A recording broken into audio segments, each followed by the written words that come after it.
Hello dear students, मैं हर्षला चौहान।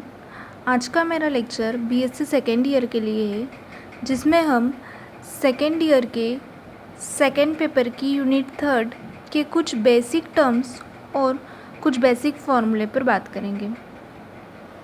इस unit में हम इम्पीडेंस, रेजिस्टेंस, रिएक्टेंस के बारे में पढ़ते हैं।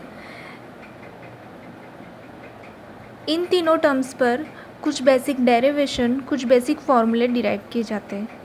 सबसे फर्स्ट हम देखेंगे कि इम्पीडेंस, रेजिस्टेंस एंड रिएक्टेंस का यूज़ हम सर्किट में किस तरह से करते हैं। तो फर्स्ट हमारे पास यहाँ पर एक सर्किट है जिसमें अल्टरनेटिंग करंट वोल्टेज V है, जिस कारण हमारे सर्किट में एक करंट I फ्लो हो रहा है। यहाँ पर हमारे पास एक लोड लगा है। सपोज़ हमने इस लोड में एक रजिस्टर का यूज़ किया है। जब हम लोड में रजिस्टर लगाते हैं तो उस कंडीशन में हमें रजिस्टेंस मिलता है, जिसका फॉर्मूला होता है R=V/I। और इसका यदि हम यूनिट देखें तो इस टर्म की यूनिट होती है ओम। जब हम रजिस्टर लगाते हैं तो रजिस्टर का इस तरह से सिंबल होता है। रजिस्टर का मतलब जब हम किसी कंडक्टर में करंट फ्लो करते हैं तो उस करंट में बैरियर का काम करना रेजिस्टेंस होता है। यदि हम इसे डेफिनेशन में लिखें तो हम बता सकते हैं किसी चालक द्वारा दिष्ट धारा या प्रत्यावर्ती धारा के मार्ग में डाले गए अवरोध को उस चालक का प्रतिरोध कहते हैं, और उसके लिए फॉर्मूला हो जाएगा R। मतलब जब हम रजिस्टर का यूज़ करते हैं तो हमारे पास टर्म आती है रेजिस्टेंस की। जब हम इस लोड में इंडक्टर या कैपेसिटर का यूज़ करते हैं तो उस कंडीशन में हमारे पास रिएक्टेंस की वैल्यू मिलती है, जिसको हम X से शो करते हैं, X=V/I। तीनों के लिए फॉर्मूले सेम होते हैं, बट यहाँ पर कंडीशंस इस लोड में लगाए गए सर्किट पर डिपेंड करती है कि हमने लोड में रजिस्टर का यूज़ किया है, इंडक्टर का यूज़ किया है या कैपेसिटर का यूज़ किया है। तो सबसे फर्स्ट जब हम रजिस्टर यूज़ करते हैं तो हमारे पास रेजिस्टेंस होता है।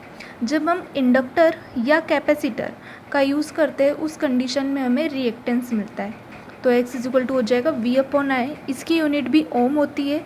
और इंडक्टर और कैपेसिटर के लिए हमारे पास सिंबल होते हैं ये। फर्स्ट सिंबल हमारे पास ये जो इंडक्टर को शो करता है, एंड सेकेंड सिंबल जो कैपेसिटर को शो करता है। देन थर्ड कंडीशन आती है इम्पीडेंस। जब हम लोड में दो सर्किट को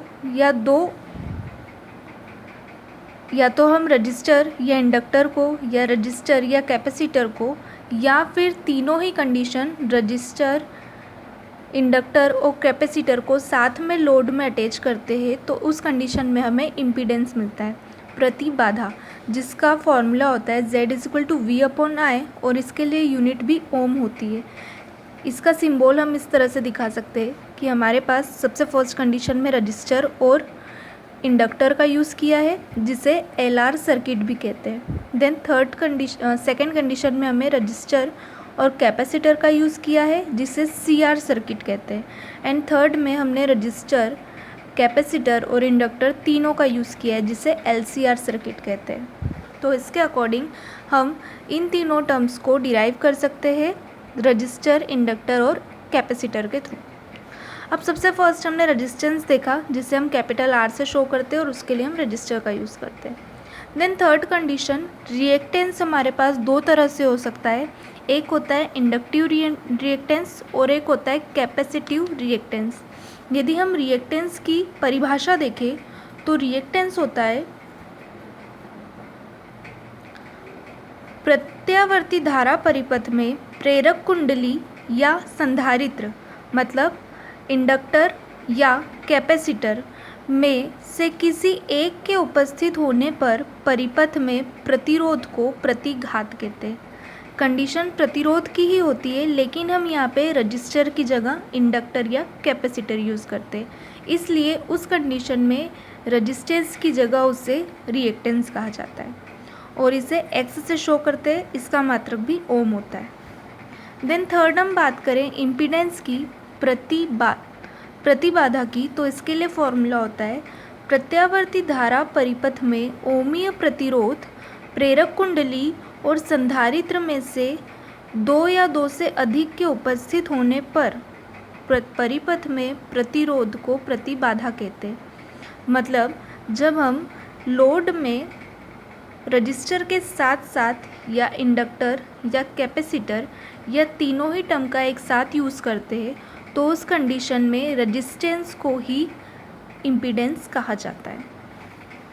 इसे Z से शो करते हैं।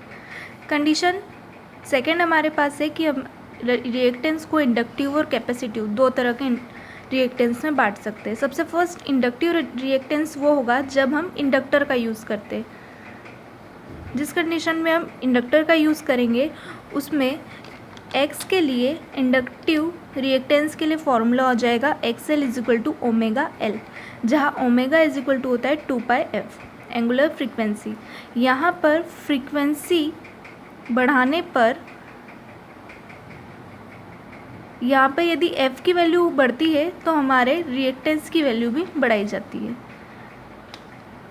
देन सेकेंड कंडीशन हमारे पास है कैपेसिटिव रिएक्टेंस, जिसमें हम कैपेसिटर का यूज़ करते हैं। इस कंडीशन के लिए फॉर्मूला होता है XL इजिक्वल टू 1/ωc। मतलब यहाँ पे फ्रीक्वेंसी की वैल्यू बढ़ाने पर कैपेसिटिव रिएक्टेंस कम होता है क्योंकि ये एक दूसरे के इन्वर्सली प्रोपोर्शनल होता है। यहाँ पर कंडीशन दोनों एक दूसरे के प्रोपोर्शनल थी, इसलिए F की वैल्यू बढ़ाने पर इंडक्टिव रिएक्टेंस बढ़ता है। यहाँ पर F की वैल्यू बढ़ाने पर कैपेसिटिव रिएक्टेंस घटता है। देन हमारे पास लास्ट टर्म है इम्पीडेंस, प्रतिबाधा। जब हम रजिस्टर और इंडक्टर दोनों का यूज़ करते हैं तो उस कंडीशन में हमारे पास LR सर्किट होता है और LR सर्किट के लिए हमारे पास फॉर्मूला होता है Z is equal to √R² plus L omega square. Then जब हम रजिस्टर और कैपेसिटर का यूज़ करते हैं इस कंडीशन में हमारे पास LC सर्किट होता है और इसके लिए फॉर्मूला होता है Z is equal to √R² plus 1/C omega square. Then जब हम तीनों का यूज़ करते हैं रजिस्टर, कैपेसिटर एंड इंडक्टर तो हमारे पास LCR सर्किट होता है जिसके लिए प्रतिबाधा या इम्पीडेंस का फॉर्मूला होता है Z is equal to √R² plus L omega minus 1/C omega का होल स्क्वायर। ये रेजिस्टेंस, रिएक्टेंस एंड इम्पीडेंस के लिए बेसिक फार्मूले हैं। इन फार्मूलों को लेकर हम आगे के डेरिवेशन सॉल्व करते हैं। आई होप आपको लेक्चर समझ में आया होगा। अगर आपको लेक्चर अच्छा लगे तो प्लीज़ लाइक और शेयर ज़रूर कीजिएगा। Thank you.